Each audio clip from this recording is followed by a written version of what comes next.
Yo, what's going on, guys? Evan Tanaka here, back with another video. Today's video, guys, we are going to be going over the best defensive settings in NBA 2K22, and I'll be giving tips and tricks on how to play better defense to win more unlimited games. So as you guys can see on the screen, we are 91 wins and 25 losses in unlimited with a 78 win percent, and currently I am 2-0 in the Opal tier, trying to make my push for Wilt.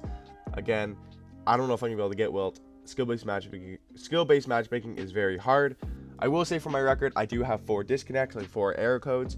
So 91 and 21, but hey, even 91-25, I'm still happy with that record. So this is also just my credit thing, because you guys don't want to listen to somebody who has a 25% win percent and who's ass at the game, because you know what I mean, you're not going to get good tips from him. Also, I got Taco Fall last year. I don't know if that's like a key achievement, but I've gone 12-0 in past 2Ks. I talked about this in my how to go 12-0 last year's video. Yeah, so I have credit. If you guys want to check it out, go back to my old videos, check them out. But yeah, so let's just get right into the video. So we're gonna go to a Dom game. We're not using our best team because I don't want to waste contracts. We're just gonna use these starting 5 guys. They're not the best defenders, so it's not like I'm using like the best defenders in the game. So we're just gonna go to a rookie Dom game, and I'll see you guys in the rookie Dom game. We'll play the Mavericks, sure. Okay, or not. We'll go rookie just so it's sure. Let's go all star, whatever. It's fine. So yeah, see you in the game. Okay, guys. While the game's loading up, you can click the pause button. You're gonna go over to defensive settings, on ball pressure. Okay, guys, work with me here. Work with me. On ball pressure, smother. Okay, I'm gonna go very slow. Off ball pressure, tight. On ball screen, go over. Hedge, catch hedge. Hedge center, catch hedge. Scroll down a fair bit till you find drive help rules, and you find screen help rules, and turn both those to no help. Then scroll down a little bit more and find transition defense, turn that to no threes. Okay, that is the defensive settings. Pause at any time on the screen. We'll go over that again, but a bit faster. On ball pressure, smother. Off ball pressure, tight. On ball screen, go over. Hedge, catch hedge. Hedge center, catch hedge. Scroll down till you find drive help rules.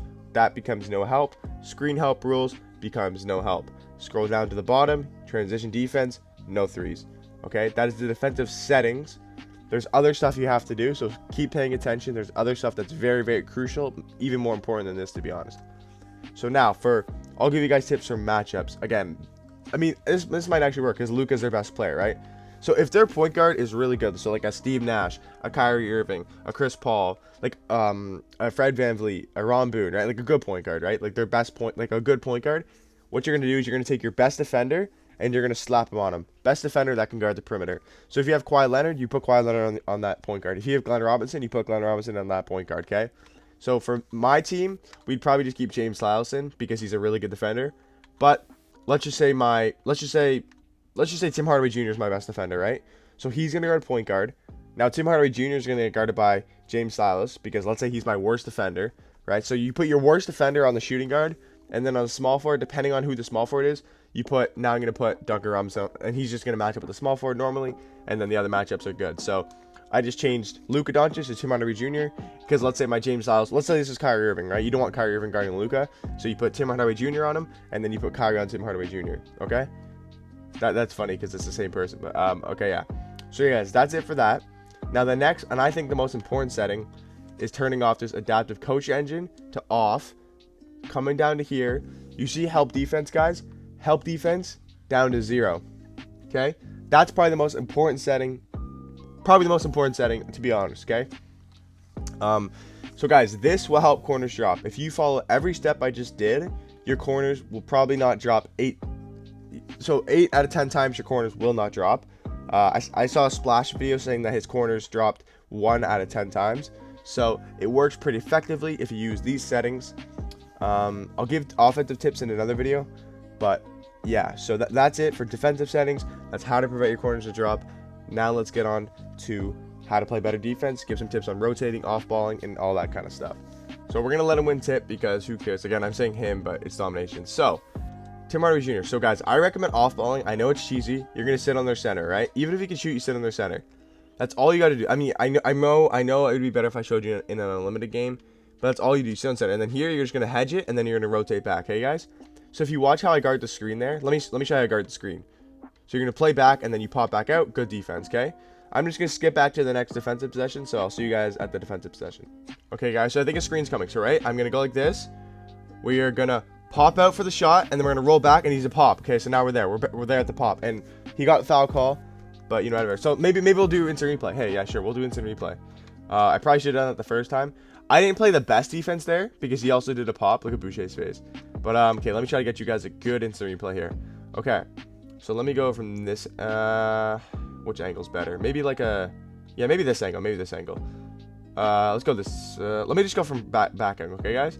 Let me zoom in a little bit. So, what happens here, guys, is he comes to set the screen. So, I'm on Boucher. You're using Boucher. You're off-balling on Boucher, right? So, as Tim Hardaway Jr. comes around the screen, right, you see James Sallis get stuck. But what you see what I first do? I pop out, right? So, if Tim Hardaway Jr. wants to shoot that, you got to read when he's going to shoot it. So, if he goes to pull up right there, like right there, he's going to pull up. James Sallis, honestly, could get a decent contest. Or I could jump out with Boucher. But I think Silas could get a decent contest if he decides to stop and shoot. So Silas is in a great position here, right? So he fights around the screen perfectly. James Silas, perfect fighter on the screen. He's going to recover, but I'm popping out just to help. I know Porzingis looks wide open, but I can get there. I'm just saying, I know Porzingis looks wide open, but I can get there. So what I do is I stay with him. But see, as I'm right here. So I think the only time he could have passed it is when I was right here. If he passed it right there, he may have an open shot. Gotta remember, Boucher's long, Boucher's fast. So if he passes that right now, I could, like, see how fast I got there? So he would have to make a really sharp pass. I think I'd almost pick that ball off, right? If he threw it. Again, I should have done this with the one that he did the roll, because this one's a pop, right? So if they do a pop, this is what you do. You play here. I maybe should have, but the thing is, I was stopping the drive, right? Because look, Silas is behind him, right? So if I wasn't there, Hardaway has an easy layup. So I'm there just to get Silas back. So Silas comes back around. He gets it back around to defense. We get back to the popper. And then Silas, as you guys can see on the left-hand side, plays decent defense. He gets a foul call, whatever. But he was covered, right? So now let me get one more pick and roll situation. And then we'll do another instant replay. And then on to rotating off ball and that type of stuff. Sending baits. And we'll go maybe even over a press and stuff. But yeah, so that's about catch edging and hedging. But let me show you guys one more example of that. Okay, guys, so that's the video. I showed you guys how to play good defense. Wow, this Caris LeVert sold for 5K. You sold for 4.2, and then he sold for 1.9. Okay, so there you go. We sold some empty. We made some empty. But, guys, so yeah, that's pretty much it for the video. Those are the ways of how to play good defense. You know, I gave some examples on running a press, some examples on how to run a 2-3 zone. I talked a lot about catch hedging, playing hedge defense, you know, how to pop, you know, that type of stuff. How to play good defense on a pick and roll, because that's all everyone runs right now. Once 5-0 becomes more viable, like everybody starts running 5-0, I'll give good 5-0 defense how to pinch. I didn't go over pinching and blitzing screens in this video because that's very advanced. We will go probably over that in another video. But this is just the basic but very, very much needed defensive settings and defensive tips. Defensive setting, guys, those should prevent the corners from dropping anymore. So yeah, I hope you guys enjoyed the video. Let me know in the comments if you have any other questions about defense. We will be making an offensive video. And yeah, I hope you guys did enjoy the video. And I'll catch you in the next one. Peace.